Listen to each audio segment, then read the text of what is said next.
නැවතත් ආදරණීය ජීවිතයත් එක්ක එකතු වෙන්නේ. ඔබ අහලා ඇති ජෝන් මිල්ටන් කියන විද්වතා ගැන. එතුමන් කියනවා අපේ ජීවිතය දිව්‍ය ලෝකයක් අපායක් බවට පත් කරන්නත් අපායක් දිව්‍ය ලෝකයක් බවට පත් කරන්නත් අපේ හිතට හැකියාව තියනවායි කියලා. බලන්න මේ කතාව කොයි තරම් දුරට සත්‍යයක්ද කියලා.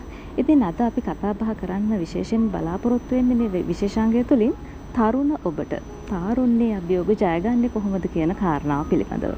ඉතින් මේ පිළිබඳව කතා බහ කරන්න අපිත් එක්ක එකතු වෙනවා ජ්‍යෙෂ්ඨ මනෝවිද්‍යා උපදේශක ආචාර්ය සුරංග අමරකෝන් මහත්මයා. අයබෝන් සුබ උදෑසනක්.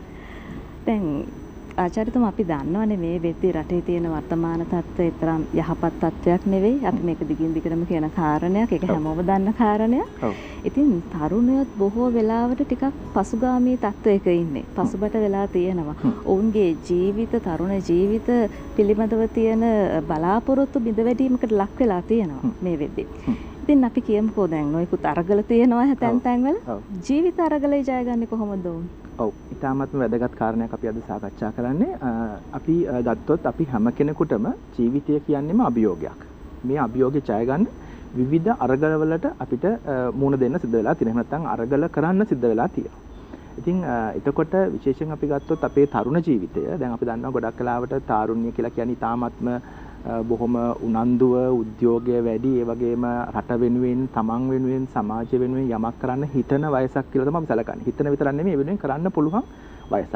එතකොට මෙන්න මේ කාලය තුලදී අපිට යම් ආකාරයක ප්‍රශ්න ඇති වුණොත් අපි හිතමු අපි දන්නවා විශේෂයෙන්ම මේ ගොඩක් වෙලාවට මේ කාලේ දැන් ගත්තොත් එහෙම ඔබ කිව්ව ආකාරයට විවිධ ප්‍රශ්න වලට මුහුණ දෙනවනේ අපි. ඒ ප්‍රශ්න ගත්තොත් අභියෝග හැටියට මොනවද අභියෝග? අපි ගත්තොත් දැන් ආර්ථික අභියෝගයකට අපි මුහුණ දීලා තියෙනවා. නැත්නම් ආර්ථික වශයෙන් ගත්තත් ඒ වගේම සමාජීය වශයෙන් ගත්තත් විවිධ ගැටලු වලට අපි මුහුණ දීලා තියෙනවානේ. ඒතකොට මේ ගැටලු වලට මුහුණ දීලා ඒක පාඩුවේ ඉවසගෙන ඉන්න හිතෙන් නැති වයසක් තමයි තාරුණ්‍ය කියලා කියන්නේ. ජවයෙන් පිරි වයසක්. ඔව් ජවයෙන් පිරි වයසක්. ඉතින් එතකොට ඒක ඊටාම වැදගත් කාරණයක්. ඒ කියන්නේ එහෙම කරන එක. ඒ කියන්නේ තරුණිය වුණාම අරගල කරන්න ඕනේ. ඒක තමයි මම කියන්නේ අරගලය කියන එක අවශ්‍යයි. මොකද අපිට තියෙන පවතින තත්ත්වය ඒ ආකාරයෙන්ම පවත්වාගෙන යන්න හිතනවා නම් ඒක එච්චර හොඳ දෙයක් නෙමෙයි. මොකද අපි දන්නවා අපි හැම විටම උත්සාහවත් වෙන්න ඕනේ මේ තියෙන තත්ත්වෙන් ජය ගන්න. එහෙම නැත්නම් මේ අභියෝග ජය ගන්න. ඒ සඳහා අපි අරගලයක් කරන්න ඕනේ. හැබැයි ඒ අරගලය මොන වගේ එකක් වෙන්න ඕනේද? ඒක තමයි වැදගත්ම කාරණේ. අපි කරන අරගල දැන් අපි දන්නවා විවිධ අරගල තියෙනවා නේද? සන්නද්ධ අරගල තියෙනවා, සාමකාමී අරගල තියෙනවා. ඉතින් මම හිතනවා ගොඩක් වෙලාවට මේ සන්නද්ධ අරගලයක් කියන එක ඊටාම වැදගත්. වැදගත් කියලා කියන්නේ අපි සන්නද්ධ වෙන්න ඕන තරුණයෝ වුණාම. හැබැයි මොන වගේද? සන්නද්ධ වෙන්නේ. ඒක තමයි වැදගත් වෙන්නේ. ඒත් අපිට හිතුනහම සන්නද්ධ කිව්වහම මේ හිතෙන්නේම ආයුධ වලින් සන්නද්ධ වෙන එක නෑ. අපි ගොඩක් වෙලාවට ආකල්ප වලින් සන්නද්ධ වෙන්න ඕනේ. දැන් අපි යහපත් මානසික සෞඛ්‍යයකින් සන්නද්ධ වෙන්න ඕනේ. ඒ වගේම අවශ්‍ය දැනුමෙන් සන්නද්ධ වෙන්න ඕනේ. ඒ වගේම යම් දෙයක් කරන්න තියෙන කුසලතාවලින් සහ ඊට අදාළ නිපුණතාවයන්ගෙන් සන්නද්ධ වෙන්න ඕනේ. මෙන්න මෙහෙම සන්නද්ධ වුණොත් අපේ ජීවිතේ මුහුණ දෙන ඕනෑම අභියෝගයකට සාර්ථකව මුහුණ දෙන්න හැකියාව තියෙනවා. ඉතින් ලෝකයේ ගත්තත් ලෝකේ ප්‍රවණතාවයන් ගත්තත් තරුණයෝ තමයි හැම විටම ඒ පවතින තත්ත්වයට එරෙහිව නැත්නම් පවතින තත්ත්වය තුළින් සමාජ ආර්ථික පිරිහීමක් සිද්ධ වෙනවා නම් එහෙම නැත්නම් තමන්ගේ දියුණුව යන හිටිනවා නම් ඒ වගේම යම් ආකාරයක සමාජයේ දියුණුවට බාධා වෙන දේවල් සිද්ධ වෙනවා නම් ඊට එරෙහිව නැගී හිටින්නේ තාරුණ්‍ය කියන එක. හැබැයි නැගී සිටිය යුත්තේ අර මං කියපු ආකාරයට උපරිමව සන්නද්ධ වෙලා. එහෙම නැත්නම් අපි කියපු ආකාරයට ආකල්ප කුසලතා සහ දැනුමින් සන්නද්ධ තරුණ පිරිසක් තමයි අපිට මේ අභියෝගය ජය ගන්න මේ අරගලේ ජයග්‍රහණය කරන්න අවශ්‍ය වෙන්නේ. ඔව් දැන් මෙතුමා සඳහන් කරා විශේෂයෙන්ම මේ නිපුණතාවයෙන් සන්නද්ධ වෙන්න ඕන කියන කාරණේ. අපි දන්නවා මේ ලංකාව තුළ වැඩි මේ පිළිබඳව කතා නොකරුණත් ලෝකයේ තුල පසුගිය කාලේ කතා කරන ලෝක නිපුණතා දිනයක් පැවැත්වුණා. විශාල වශයෙන් මේ පිළිබඳව කතා බහ කරනවා. අපි කතා කරමු මේ තරුණයින්ට නිපුණතාවය කියන දේ කොයිතරම් වැදගත්ද? තාමත් වැදගත් කාරණයක්. දැන් ඔබ සඳහන් කරපු ආකාරයට ඉන්දුනිල් ජූලි 15 වෙනිදා තමයි ජාත්‍යන්තර තරුණ නිපුණතා දිනය හැටියට නම් කරලා තිබුණේ. ඉතින් අපි ඇත්තටම පෙබරවාරි 14 තරම් මේක අපේ රටේ ජනප්‍රිය නැහැ. අවශ්‍යම දෙයක් අවශ්‍යම දෙයක්.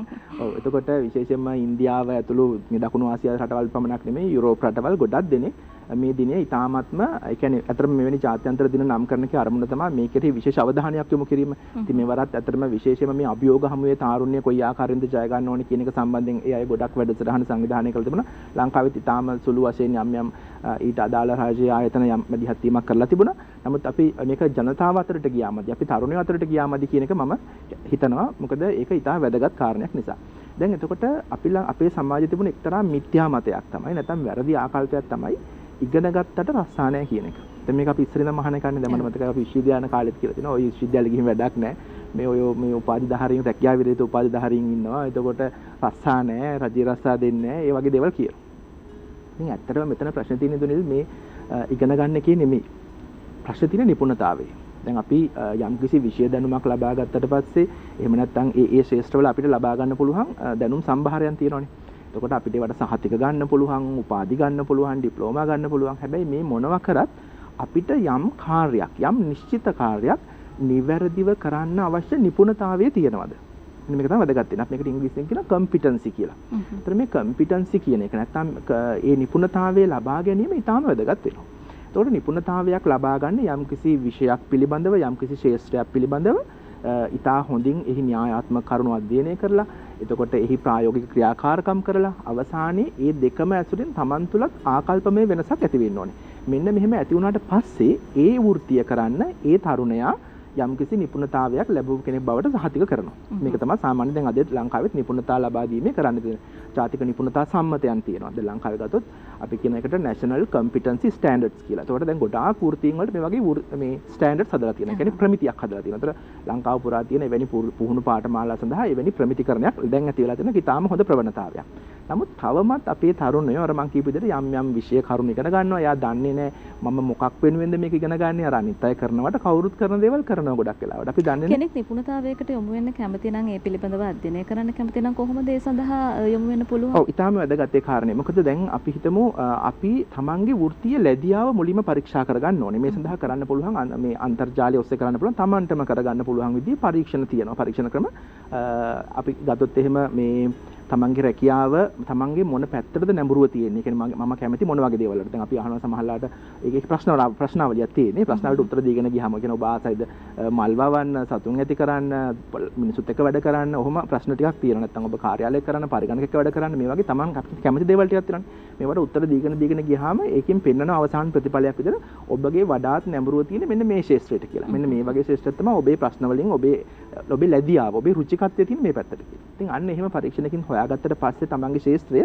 ඒ ශාස්ත්‍රයට අදාළ පුහුණු පාඨමාලාවක් තෝරගන්න පුළුවන්. ඉතින් ඒ සඳහාත් ඇත්තටම මේ සම්බන්ධ රජයේ ආයතන තියෙනවා. තෘතීයික හා වෘත්තීය අධ්‍යාපන කමිෂන් සභාව තමයි ගොඩක් වෙලාවට මේ සියලු පාඨමාලා නියාමනය කරන්නේ. ඉතින් එහි වෙබ්සයිට් එකට ගිහිල්ලා මේ සම්බන්ධ ලියාපදිංචි පුහුණු පාඨමාලා තෝරගන්න පුළුවන්. එතකොට ඒක කිසිම ප්‍රශ්නයක් නැහැ තෝරගන්න. එතකොට ඒ හරහා තමයි තමන්ගේ නිපුණතාවය ලබා ගන්න. මොන ශාස්ත්‍රයේ වුණත්. එතකොට එහෙම නිපුණතාවයක් ලබාගත් කෙනෙකුට මම දකින විදිහට කවදාවත් ලංකාව ඇතුළේ හෝ විදේශ රටක රැකියාවක් නැතුව ඉන්න සිද්ධ වෙන්නේ නැහැ. ඒකයි මම කිව්වේ දැන් අපිට දැන් මේ තියෙන අභියෝග ජය ගන්න නම් අපි ඒ විදිහට සන්නද්ධ වෙන්න ඕනේ. දැන් අපි දැක්ක පහුගිය කාලේ ලොකු රැල්ලක් ඇති වුණා විදේශගත වෙන්න. හැබැයි අපි යන්න ඕනේ පුහුණු ශ්‍රමිකයෙක් හැටියට. යම් විදිහකින් අපි හිතනවා නම් නිකන් මොනවා හරි ජොබ් එකක් අනේ මට කොහොම හරි ලංකාවෙන් පැන ගන්න ඕනේ ගිහිල්ලා මොනවා හරි කරන්නම් කියලා ඒක එච්චර සාර්ථක වෙන්නේ නැහැ. මොකද ඒක වැඩි දවසක් එහෙම ගෙනියන්න බෑ. දැන් මේ තියෙන පීඩනයත් එක්ක අපි එහෙම තීරණයක් ගත්තට අපිට ටික දවසක් යනකොට කලකිරීමක් ඇති වෙන්න පුළුවන්. මම මොකද කරන්නේ මම ලංකාවට යන හොඳ තැනක ඉන්න තිබුණා. දැන් අද මම මොකද්ද මේ කරන්න කියලා හිතෙන්න පුළුවන්. ඒ නිසා අපි එයාගේ සමහර දක්ෂතා කුසලතාවයන් තියන අය ඊට ගැළපෙන විදිහේ වෘත්තියකට යන්න පුළුවන් නම් තමයි ගොඩක් වටින්නේ. ඉතින් ඒක කරන්න බැරි නැහැ. ඒක පුළුවන් කරන්න. ඒක අපිට අවශ්‍ය වෙන්නේ ආකල්පමය වෙනසක්. මොකද්ද ආකල්පමය වෙනසක් කියන්නේ? අපි කොහොමද හරියටම අපිට ගැළපෙන රැකියාව තෝරගෙන ඒකට අවශ්‍ය නිසි පුහුණුවක් සහ අර මං කියපු වගේ අවසානයේ නිපුණතාවය කියන එක ලබා ගන්න කියලා. ඉතින් ඒක තමයි වැදගත් වෙන්නේ. එහෙම නැතුව අපි හිතනවා නම් අපිට මොනවා හරි දෙයක් කරන්න ඕනේ. අපි මේ වයසට මට මොනවා හරි අපි කියන්නේ ජොබ් කට්ටක් කියලා නේද? එහෙම හිතන්න එපා. ඒක සාමාන්‍ය විවාහය කරන්නේ නේද? ඒ ජොබ් කට්ටක් හොයාගත්ත කට්ටක් ගන්න ලෙව කකා ඉන්න නේද? එහෙම අවශ්‍ය වෙන්නේ නැහැ. අපිට පැහැදිලි දැක්මක් එක්ක අරමුණක් එක්ක ඉස්සරහට යන්න පුළුවන්. ඒ නිසා මේ තාරුණ්‍ය කියන එක අපතේ යවන්න එපා. දැන් අපි හිතමු දැන් රජය නිවේදනය කරනවා නම් තවත් මාස 6ක් විතර අපිට මේ විදිහේ දුෂ්කරතාවලට මුහුණ දෙන්න වෙයි කියලා. ඒක ඉවර වෙනකම් බලාගෙන ඉන්න එපා. අපි දැන් මේ කාලේ සන්නද්ධ වෙන්න ඕනේ. දැන් අපි කොවිඩ් කාලෙත් එහෙම කරන්න මම දන්නවා. කොවිඩ් කාලේ සමහරවිට ගොඩාක් දෙනෙක් විවිධ දේවල් ඉගෙන ගත්තා. ඒතර ඉන්දුරින් ඇත්තටම කියන්න ඕනේ දැන් ලංකාවේ ගත්තොත් විශේෂයෙන්ම අපේ තරුණයන්ට මේ සඳහා නොමිලේ ඉගෙන ගන්න පුළුවන් පාඨමාලා ගණනාවක් තියෙනවා. ඒතර රජයත් ඒ සඳහා විශාල මුදලක් වැය කරනවා. ඒ විතරක් නෙමෙයි ජාත්‍යන්තර ආයතන විශේෂයෙන්ම දැන් අපි ගත්තොත් විවිධ මේ ලෝකයේ තියෙන මේ විවෘත විශ්වවිද්‍යාල තියෙනවා මේවා නොමිලේ ඉගෙන ගන්න පුළුවන් පහසුකම් ලංකාවේ ඉඳලම විවෘත කරලා තියෙනවා. ඒ කියන්නේ අන්තර්ජාලය ඔස්සේ ඉගෙන ගන්න පුළුවන්. ඒකට ලොකු ඉංග්‍රීසි දැනුමක් අවශ්‍ය නැහැ. අවශ්‍ය නම් එයාට භාෂා පරිවර්තනය කර කර පවා ඉගෙන ගන්න පුළුවන්. එහෙම ඉංග්‍රීසි ලොකු දැනුමක් නැත්නම් සිංහල පරිවර්තනය තියෙනවා. ඒකට ඒ වගේ අන්තර්ජාල සමාගම් මේ සඳහා නොමිලේ පහසුකම් සපයලා තියෙනවා. ඉතින් අවශ්‍ය වෙන්නේ මේ සම්බන්ධයෙන් අපිට ආකල්පමය වෙනසක් ඇති කරගන්න. ඒ කියන්නේ අපි හිතන විදිය වෙනස් කරන්න ඕනේ. මට බෑ ඕවා අපිට ඉංග්‍රීසි තේරෙන්නේ නැහැ. අපි කවදා අපිට හරියයිද? එහෙම හිතන්නේ නැතුව අපි කොහොම හරි අපිට අවශ්‍ය නිපුණතාවය අපි ලබා ගන්න. එහෙම කරන අය ඉන්නවා. අපිට හම්බෙලා තියෙන තරුණයෝ අතර මේකත් කියන්න ඕනේ. මොකද දැන් අපි දකින්නේ සමහර එක පිරිසක් විතරයි. නමුත් තමන්ගේ ජීවිතේ ජය ගන්න ඒ වෙනුවෙන් ලොකු දායකත්වයක් දෙන පිරිසක් මේ අතර ඉන්නවා. ඒ අය සමාජයට ඉදිරියට එන්න නැති වෙන්න පුළුවන්. මාධ්‍ය තුලින් අපි දකින්න නැති වෙන්න පුළුවන්. ඒ කට්ටිය ප්‍රවෘත්තිමවන් නැති වෙන්න පුළුවන්. හැබැයි ඒ අය ලොකු දෙයක් කරනවා. ඒ අය තමයි අවසානයේදී මේ රට ජයග්‍රහණය කරලා ගෙනියන්නේ. ඒ නිසා අපිට හැමෝටම වගකීමක් තියෙනවා. ඉතින් තාරුණ්‍ය තේරුම් ගන්න ඕනේ.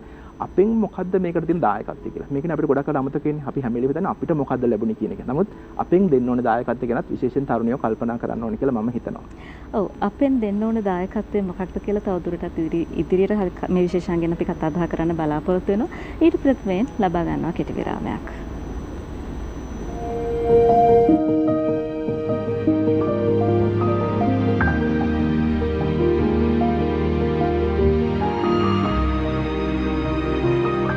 අපි නැවතත් ආදරණීය ජීවිතයේ වැඩසටහනත් එක්ක එකතු වෙන්නේ. අපි කතා බහ කරමින් සිටින මේ විශේෂාංගය තුලින් මේ තාරුණ්‍ය අභියෝග ජයගන්නේ කොහොමද කියන කාරණය පිළිබඳව. මේ පිළිබඳව කතා කරද්දී අපිත් එක්ක ආචාර්ය සුරංග අමරකෝන් මහත්මයා එකතු වෙනවා. ආචාර්යතුමනි මම තව දෙයක් දැනගන්න කැමතියි ඔබතුමාගෙන්. ඒ තමයි අපේ මේ තරුණ පරපුර අතර සමහර වෙලාවට යම්කිසි මත තියෙනවා. මේ මත අතරින් ප්‍රධානම දෙයක් තමයි මේ Tamanටම කියලා සීමාමායි විශේෂයෙන්ම මේ මානසික සීමා දා ගන්නවා. එක්ක කියනවා මම මේ රැකියාව විතරයි කරන්නේ මට බෑ වෙන රැකියාව කරන්න මම ඉගෙනගෙන තියෙන්නේ මේ ශාස්ත්‍රය තුල විතරයි මට වෙන දෙයක් කරන්න බෑ ඒක නිසා සමහර වෙලාවට ඊට වැඩිය හොඳ දක්ෂතා තියෙනවා හොඳ ව්‍යවසායකයෙක් වෙන්න පුළුවන් හැකියාව තියෙනවා ඉතින් මේ තුල තියෙන භයානකකම මොකක්ද ඒකත් ඇත්තටම අපේ මාතෘකාවට ගොඩක් වැදගත් අදාළ කාරණයක් මොකද දැන් අපි ගත්තොත් අපි දැන් විරාමයට කලින් කතා කරේ අපිට දැනුම පමණක් තිබුණාට මදි. එහෙම නැත්නම් අපි පාසල් අධ්‍යාපනය, උසස් අධ්‍යාපනය, විශ්වවිද්‍යාල අධ්‍යාපනය ලැබුවට පමණක් මදි. වෘත්තීය අධ්‍යාපනයකුත් තියෙන්න ඕනේ කියලා නැත්නම් වෘත්තීය නිපුණතාවයක් ලබා ගන්න ඕනේ කියන එකනේ. ඒකට දැන් ඔබ කියපු කාරණෙම මතුවෙනවා වෘත්තීය නිපුණතාවය තිබුණාට මදි. නේද? ඒ කියන්නේ වෘත්තීය නිපුණතාවය වල හරියන්නේ නැහැ. එහෙනම් තවත් අපිට අවශ්‍ය වෙන කුසලතාවයක් තියෙනවා. ඒක අපි හඳුන්වනවා මෘදු කුසලතා කියලා. දැන් වෘත්තීය නිපුණතාවය කියන්නේ අපි අත්‍තරම බලාපොරොත්තු වෙන්නේ හાર્ඩ් ස්කිල් එකක්. අපි කියනවා නැත්නම් දෘඪ කුසලතාවයක්. ඒ කියන්නේ සහතික යම් කිසි දෙයක් කරන්න පුළුවන් කියන නිපුණතාවය ලබා ගත්තාම ඔහුට ලැබෙන්නේ හાર્ඩ් ස්කිල් එකක්. අපි කියන්නේ ඒකට හાર્ඩ් ස්කිල්. ඒතර ඒක අපිට පේන්න තියෙනවා යාට යම් දෙයක් කරන්න පුළුවන් පැහැදිලිව. හැබැයි දැන් ඔබ කිව්ව ආකාරයට ඔය මානසික සීමාවන් එක ඇති වෙන්නේ එහාට තියෙන ප්‍රශ්නේ තමයි එයාට soft skills මදි. නැත්නම් මෘදු කුසලතා මදි. ඇත්තටම මේ සම්බන්ධයෙන් මීට දශක 3කට පමණ කලින් ඉඳන් දැන් දශක 3ක සිට අවුරුදු 30ක විතර කාලයක් තිස්සේ මේ ගැන ලෝකෙ විවිධ පරීක්ෂණ කරලා තියෙනවා. ඔවුන් කල්පනා කරා සමහර විට ඊටාම දක්ෂයන්, ඒ කියන්නේ අපි සලකන ශ්‍රේෂ්ඨ ප්‍රවීණයන් වගේ අය පවා ඇතැම් විට ඒ අයගේ තියෙන මේ මානසික ප්‍රශ්න නිසා නැත්නම් මානසික සීමාවන් නිසා. ඒ කියන්නේ මට ඔබ කිව්ව ආකාරය නිවැරදි. ඒ කියන්නේ මට මේක කරන්න බෑ. මේක කරලා හරියන්නේ නැහැ. කොහොමද මං කරන්නේ? මගේ මේක නෙමෙයි. මගේ අදාළ මගේ වැඩේ නෙමෙයි කිය අපි නිකන් අර ඒ වැඩේ නොකර ඉන්න බලනවනේ. එතකොට දැන් හැකියාව තියෙනවා. හැකියාව තියෙනවා. හැබැයි එයා හිතනවා නෑ මම මේක කරන්න ඕනේ නැහැ කියලා. ඒතර අන්න ඔන්න ඔය ප්‍රශ්නේ තමයි අතරම එන්නේ ගොඩක් වෙලාවට. ඒතකොට මේකෙදි අපි දැකපු දෙයක් තමයි විශේෂයෙන් මේ ගැන අධ්‍යයනය කරපු අය බැලුවා මොකද්ද මෙතන ප්‍රශ්නේ. ඒ කියන්නේ විශේෂයෙන්ම අපි ගත්තොත් ලෝකයේ අපි දැන් ගත්තොත් ලෝකේ ජනප්‍රිය විශ්වවිද්‍යාල ගත්තොත් කේම්බ්‍රිජ්, ඔක්ස්ෆර්ඩ්, හාර්වර්ඩ් වගේ විශ්වවිද්‍යාල මේ වගේම බිහි වෙන අය තුල පවා දැක්කා මේ අයට වැඩ කරගන්න ගියාම ටික දවසක් යනකොට මේ අයට නෑ මිනිසුත් එක්ක වැඩ කරන්න පුළුවන්කමක්. එහෙම නැත්නම් ඒ එන ප්‍රශ්න වලට මුහුණ දෙන්න පුළුවන්කමක්. ඒ කියන්නේ ඒගොල්ලෝ කම්ප්ලේන් කරන්න පටන් ගන්නවා. ඔබතුමාට කෙටි බාධා කිරීමක් කරනවා වෙලාව බලලා නැවතත් අපි එකතු වෙනවා. අපි කතා බහ කරමින් හිටියේ මේ මානසික සීමා කොහොමද තරුණ දාගන්නේ. එතකොට මම කියපු විදිහට දැන් එවැනි විශ්වවිද්‍යාලෙන් පිට වෙච්ච කට්ටිය වැඩ කරන්න ගියාම එක එක කම්ප්ලේන් කරනවා. මට යත් එක්ක වැඩ කරන්න බෑ. මේක මගේ වැඩේ නෙවෙයි. මම කොහොමද මේ වගේ දෙයක් කරන්න කි ප්‍රශ්න එනවා. එතකොට ඒ අය තීරුම් ගත්තා. එතකොට ඒ ගැන ආයේ මනෝවිද්‍යාඥයන් පරීක්ෂණ කරා මොකද්ද මෙහෙම වෙන්නේ. දැන් මේගොල්ලන්ට හොඳටම අර ඒ සම්බන්ධ නිපුණතාවයක් තියෙනවානේ, දක්ෂතාවයක් තියෙනවානේ, දැනුම ඔක්කොම තියෙනවානේ. ඇයි නම් මෙහෙම වෙන්නේ කියලා. එතකොට ඒ අය තීරුම් ගත්තා නෑ. මෙහෙම hard skills තිබූ පමණින්ම වැඩේ සාර්ථක සාර්ථක වෙන්නේ නැහැ. මේක අපේ රටටත් අදාළයි ගොඩක් වෙලා අපි දන්නවනේ නේද? ගොඩාක් දක්ෂයෝ සමහර තැන් වලට අපි පත් කරලා යවනවා. හැබැයි එයාට තියෙනවා යම්කිසි අධ්‍යාපනික දැනුමක් එහෙම තියෙනවා. නැත්තම් සමාජගත සංස්ථා සභාපතිවරු නැත්තම් සමාගම හැම එකක්ම කියන්නේ රචනයෙන් ප්‍රයෝජන ගන්න දන්නේ නැහැ. දන්නේ නැහැ. අන්න ඒක තමයි කියන්නේ. ඒතර ඒ සඳහා තියෙන කුසලතාවයත් අපි හඳුන්වන්නේ මෘදු කුසලතා කියලා. අපි ඉංග්‍රීසියෙන් කියනවා soft skills කියලා. එතකොට soft skills කියන එක එක කියන්නේ පෙර පාසල් වයසේ ඉඳන්ම හැම ශ්‍රේෂ්ඨයකටම අදාළව පුහුණු වෙන්න ඕනේ කාරණයක්. එතකොට දැන් ඔබ කිව්ව ආකාරයට කවුරු හරි හිතනවා නම් මට සහතික මෙච්චර තියෙනවා මට මෙච්චර උපාධි තියෙනවා මට ඉතින් හොඳ රැකියාවක් හම්බ වෙන්න ඕනේ කියලා මම අදහස් කරන්නේ මේක මගේ අදහස විතර නෙමෙයි මේ සම්බන්ධ ශිෂ්ටයේ ප්‍රවීණයන් කියන්නේ ඒක තමයි අවම සුදුසුකම කියලා. ඒ කියන්නේ ඔබට උපාධියක් තියෙනවා නම් ඔබට ආචාර්ය උපාධියක් හරි තියෙනවා නම් ඔබට අවම සුදුසුකම් තියෙනවා. ඒ කියන්නේ අවම සුදුසුකම. දැන් එතකොට අවම සුදුසුකම එක මම කිව්වේ දැන් අර අපි හිතනවා දැන් මේ මට උසස් පෙළ තියෙන සමහර ළමයි කතා කරනවා මට සාමාන්‍ය පෙළ පාස් උසස් පෙළ පාස් උපාධි තියෙනවා කතා කරනවා. මම දකින්නේ මේ සියලු සුදුසුකම් අවම සුදුසුකම්. ඒතර උපරිම සුදුසුකම් නම් අපිට ඒ සම්බන්ධයෙන් මෘදු කුසලතා තියෙනවා. මෘදු කුසලතා කියලා කියන්නේ අපේ හැඟීම් තේරුම් ගැනීම, තමන්ව තේරුම් ගැනීම, තමන්ගේ සීමාවන් මොනවද කියලා දැන ගැනීම. ඔබ කිව්වාකට අපි මේක කියන self awareness කියලා. තමන් ගැන දැනගන්න ඕනේ. මොකද්ද ඇත්තටම මගේ barriers තියෙන? මගේ බාධා මොනවද? මම කොහොමද හිතන්නේ? මට ඇයි අනිත් අයත් එක්ක හරියට වැඩ කරන්න බැරි? මට මොන වගේ වෙලාවටද මගේ හිත රිදෙන්නේ? නැත්තම් මොන වෙලාවටද මම දුක් වෙන්නේ? මම මොනවා සම්බන්ධයෙන්ද මේ හිර කරගෙන ඉන්නේ? සමහර දේවල්, සමහර මති මතාන්තර ඔබ කිව්වාගේ සමහර ඒවා මිත්‍යා විශ්වාස. නැත්තම් සමාජයෙන් අපේ ඔළුවට දාපු දේවල්. වැඩිහිටියන් විසින් අපිට කවපු දේවල්. මේවා නිසා මට ඉස්සරහට යන්න බැරි කියලා තමන්ව තේරුම් ගැනීම ඒක ඉතා වැදගත් වෙනවා. ඊට පස්සේ තමන්ගේ හැඟීම් තේරුම් ගැනීම. විශේෂයෙන් අනිත් අයව තේරුම් ගැනීම. ඒ අයට මොන වගේ දේවල් කරොත්ද අපිට ඒ අයට මේ දේ දැනෙන්නේ. ඒක අනිත් අයගේ හැඟීම් තේරුම් ගන්නවා. අනිත් අයට සංවේදී වෙනවා. මෙන්න මේ විදිහට මිනිසුත් එක්ක ගනුදෙනු කරන්න පහසු වෙන්න ඕනේ. එහෙම නැති වුණොත් අපිට කිසිම ශේෂ්ත්‍රකින් සාර්ථක වෙන්න බෑ. ඉතින් අර අවම සුසුකම් තිබුණොත් රස්සාවක් හොයාගන්න පුළුවන්. ඒක බැරි නෑ. හැබැයි රස්සාවෙන් හෝ නැත්නම් තමන්ගේ වෘත්තිය තුළ ප්‍රවීණයෙක් වෙන්න, ශේෂ්ත්‍රයේ විශිෂ්ටයෙක් වෙන්න, එහෙම නැත්නම් තමන්ගේ වෘත්තීය ජීවිතය සාර්ථක කරගන්න. වෘත්තීය විතර නෙමෙයි පෞද්ගලික ජීවිතය සාර්ථක කරගන්න ඕන නම් ඔහු තුළ අනිවාර්යයෙන්ම වැඩි දියුණු කරගන්න ඕනේ මෘදු කුසලතා. ඒතර මෙතනදී ඉතා වැදගත් පණිවිඩ දෙකක් තියෙනවා. එකක් හොඳ එකක්, අනික ටිකක් හොඳ නැති එකක්. හොඳ පණිවිඩය තමයි අපිට දැන් නැතත් ඔබ දුක් වෙන්න ඕනේ මේ මෘදු කුසලතා අපිට ඇති කරගන්න පුළුවන්. අපිට පුහුණු කරන හොඳම ආරම්භය. හොඳ පණිවිඩය. අපිට හැම කෙනෙකුටම තමන්ගේ තුළ තියෙන මේ soft skills ගුණ. මොකද ඇත්තටම soft skills කියන්නේ sannivedana හැකියාව, නායකත්ව ගුණාංග, කණ්ඩායම් වැඩ කිරීම, පිරිසක් එක්ක වැඩ කරන්නේ කොහොමද? අනිත් අයත් එක්ක සාමූහිකව අනිත් අයක දිනාගෙන වැඩ කරන්නේ කොහොමද? මේවා තමයි ඇත්තටම මෘදු කුසලතා කියන්නේ. මේවා නිකන් අමුතු වචනයක් කිව්වට මේක ලොකු දෙයක් නෙමෙයි. හරි අපි නමුත් දන්න දේවල්. ඒක නායකත්ව ගුණාංග කියලා කරන්නේ. දැන් මේ වගේ වැඩසටහන් පවා අපි ගොඩක් වෙලාවට දකින්නවා. හැබැයි මේවා ප්‍රායෝගිකව තමන් තුළට ගන්නවමදි. ඒතර නරක ආරංචිය තමයි ඒක අපි අර එහෙම පුහුණු වුණාට ඒක එහෙමම එන්නේ නැහැ. ඒක ටිකක් කැපවීම කරන්න ඕනේ. දැන් මහන්සි වෙනවා. ඒ කියන්නේ ලේසි නෑ කියන එක තමයි ඒකේ තියෙන අර මම කිව්ව හොඳ ආරංචිය තමයි මේක පුරුදු කරගන්න පුළුවන්. හැබැයි දැන් අපි නැත්තම් බලනකොට අපි නායකත්ව පුහුණු වැඩසටහන් තියෙනවා. කොච්චර වැඩසටහන් ලංකාව පුරා තියෙනවද? හැබැයි කොහොම මේකේ ප්‍රතිඵල හරිම හිමින් තමයි. එහෙම නැත්තම් කීප දෙනෙක් තමයි මේක හරියටම ග්‍රහණය කරගන්නේ. මේ soft skills එකෙන් තියෙන නිසා කැපකිරීමක් සුවිශේෂ මහන්සියක් මේ සම්බන්ධයෙන් වුණොත් අනිවාර්යයෙන් මේ දේ කරන්න පුළුවන්. අපි ලෝකේ දකිනවා නම් ඔබ කවුරු හරි කෙනෙක්ව විශිෂ්ට වෙලා ඉන්නවා. ඔබ සල්සනා කරලා ව්‍යවසායකත්වය කියන එක හොඳ ව්‍යවසායකයෙක් ඉන්නවා නම් ලංකාවේ පිරිසක් ඉන්නවා. ඒ හැම කෙනෙක්ම මෙන්න මේ soft skills ඉතාම හොඳින් ප්‍රගුණ කරපු අය. ඔව්.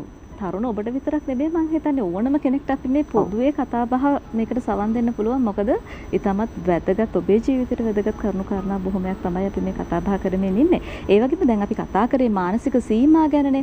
මේකේ තියෙන භයානක ගැන කතා කරේ. ඒ වගේම මේ ළඟින්ම යන මාතෘකාවක් තමයි මේ මානසික සුවතාවය කියන දේ. මානසික සුවතාවය කොයිතරම් දුරට වැදගත් වෙනවද අපේ තරුණින්ගේ අභියෝග ජය ගන්න? අනිවාර්යයෙන්ම අපිට මේ මුහුණ දෙන හැම අභියෝගයක්ම ජය ගන්න අපේ හිත හොඳින් තියාගන්න ඕනේ. නැත්නම් මනස යහපත්ව තියාගන්න ඕන. අපි කියන එකට මානසික සුවතාවය එහෙම නැත්නම් මානසික යහපැවැත්ම කියලා. මේක අතරම ලොකු මාතෘකාවක්. නමුත් අපිට පුංචි වෙලාවක් තියෙන කතා කරන්නේ. නමුත් මේක ඉතා වැදගත් මේ කාරණේට. මොකද ගොඩක් දෙනෙක් හිතන්නේ නැති එකක්. ගොඩක් දෙනෙක් සමහර ලාවට අනවශ්‍ය පීඩනයක් ගන්නවා සාර්ථක වෙන්න ඕනේ කියලා. නැත්නම් අනවශ්‍ය වැඩ කරන්න හදනවා. සමහර හිතනවා ගොඩාක් මහන්සි වෙන්න ඕනේ සමහර දේවල් කරන්න කියලා. සමහරලාට මේ මහන්සි වෙන තරම් ප්‍රතිඵල නැහැ. එතකොට කලකිරෙනවනේ. එතකොට මෙන්න මේ එහෙනම් අපි නිවැරදි දේ හඳුනාගෙන තමන්ගේ මනස සෝපත්ව තියාගෙන යහපත්ව තියාගෙන ඒ දේ හොඳින් කරන්න අපි පුරුදු වෙන්න ඕනේ. ඒ සඳහා තමයි මානසික සෞඛ්‍ය ගැන සැලකිලිමත් වෙන්න ඕනේ. විශේෂයෙන් තමන්ගේ සිතිවිලි හැඟීම් සහ තමන් කරන කියන දේවල් පිළිබඳ හොඳ අවබෝධයක් ඇති කරගෙන ඒ සම්බන්ධයෙන් නිවැරදි මාවතකට ගෙන යාම තමයි මානසික සුවය කියලා කියන්නේ. ඒ කියන්නේ අපි හොඳට අපි යහපත් සිතිවිලි තියෙන්න ඕනේ. ඒ කියන්නේ ඔබ කිව්වාගේ යම් මිත්‍යා විශ්වාසයන් එහෙම නැත්නම් යම්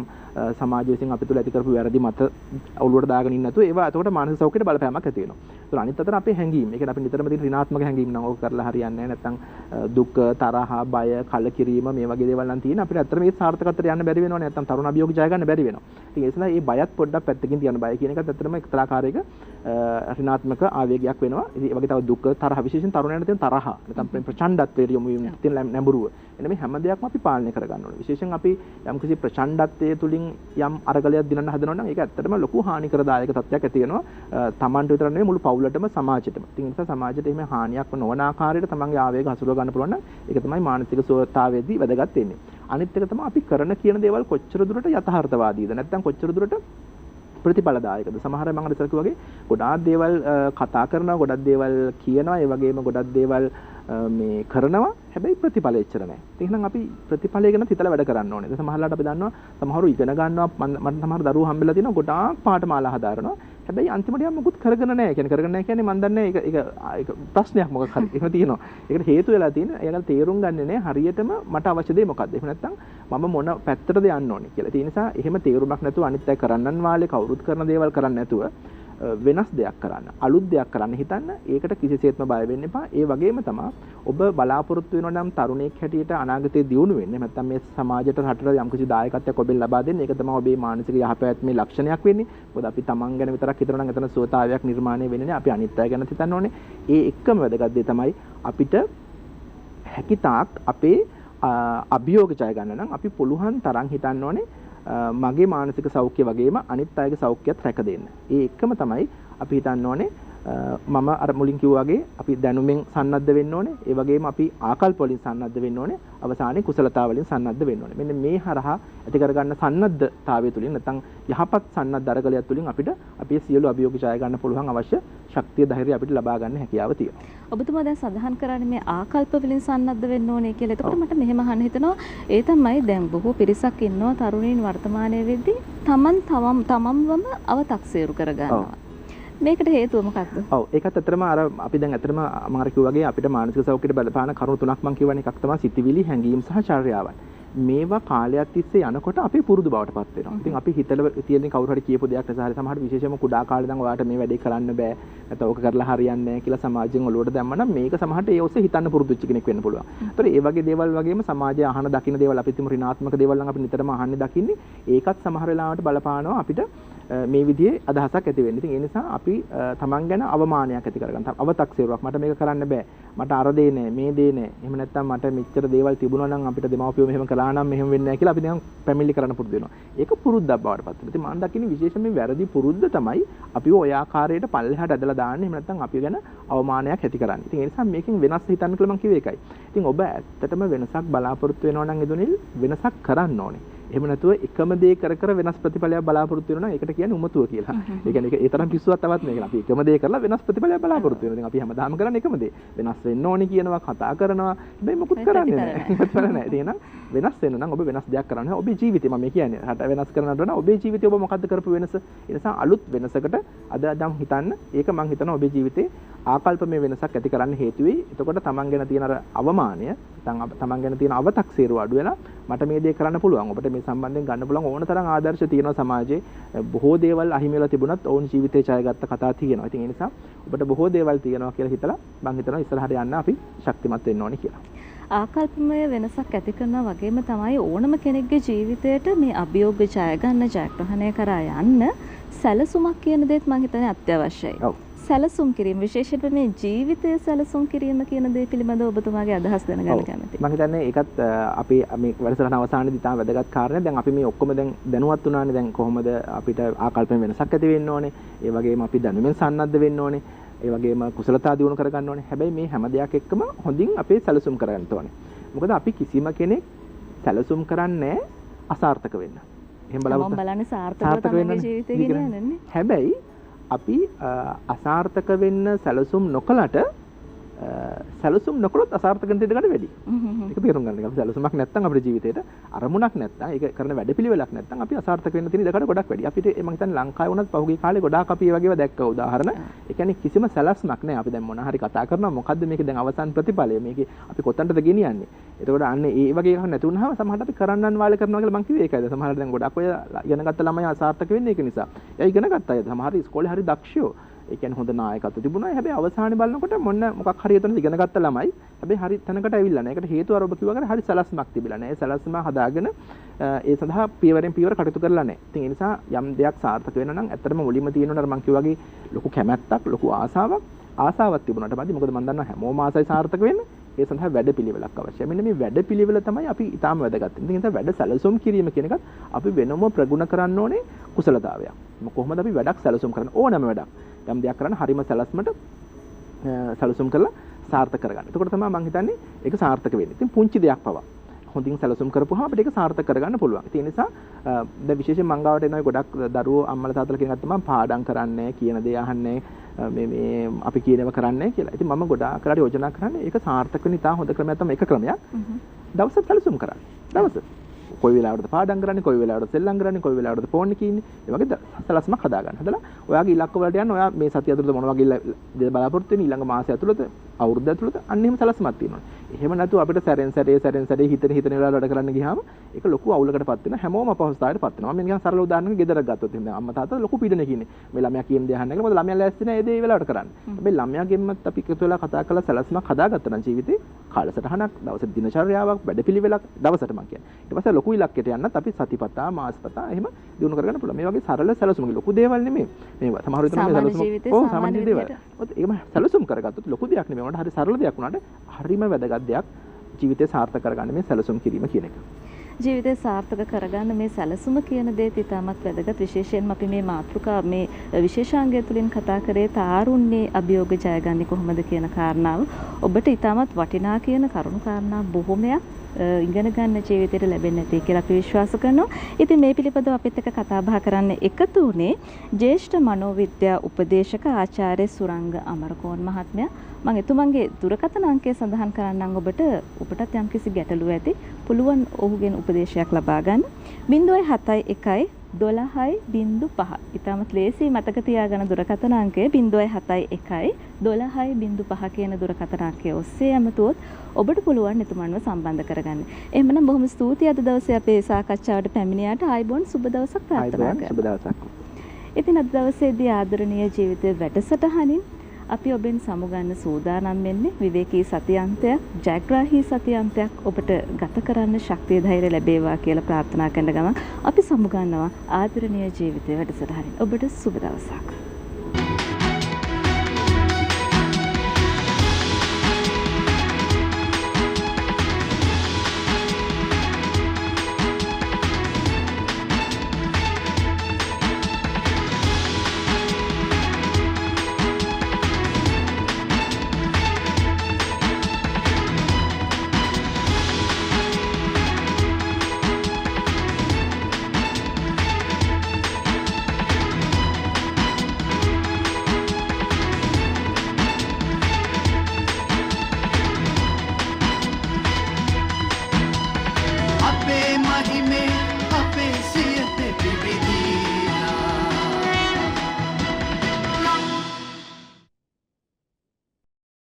දිනපතා අලුත් වීඩියෝ සහ ප්‍රවෘත්ති නැරඹීමට ඉහත බටන් එක ක්ලික් කර සියත TV සබ්ස්ක්‍රයිබ් කරන්න.